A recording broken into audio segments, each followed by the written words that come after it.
দুটো সংখ্যা যদি 100-র কাছাকাছি থাকে কিন্তু 100-র থেকে সামান্য বেশি থাকে, তাদের গুণ করা খুব ইজি নিয়ম আছে।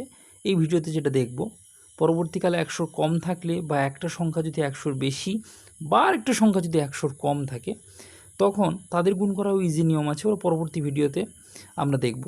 আপাতত এটা দেখি। প্রথমে লিখেছি 102 গুণিত 106, এটা 100-র থেকে কত বেশি? 2 বেশি। পরের সংখ্যাটা কত বেশি? এটা হচ্ছে 100-র থেকে 6 বেশি, তাই তো? তাহলে আমার এই কোণাকুনি যোগ করে বসিয়ে দেবো। 102 + 6 কত হবে? 108 হয়ে গেল। আর এই দুটো সংখ্যার গুণফল +2 আর +6, এই দুটো সংখ্যার গুণফল কত? 12। তাহলে 12 পরে বসে গেল, এটাই হবে অ্যান্সার। পরে যে লিখেছি 103 গুণিত 107, এই সংখ্যাটা কত বেশি? 100-র থেকে +3 বেশি।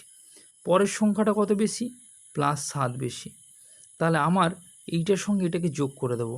তাহলে 103 + 7 মানে 110, আর হচ্ছে পরবর্তীকালে +3 আর হচ্ছে +7, এই দুটো সংখ্যার গুণফল কত? 21। 21 পরে বসে যাবে, তাহলে এটাই হবে অ্যান্সার। এবার 108 গুণিত 106 কত হবে? নিজেরা একটু সবাই ট্রাই করো, কেমন? আশা করি বোঝাতে পেরেছি।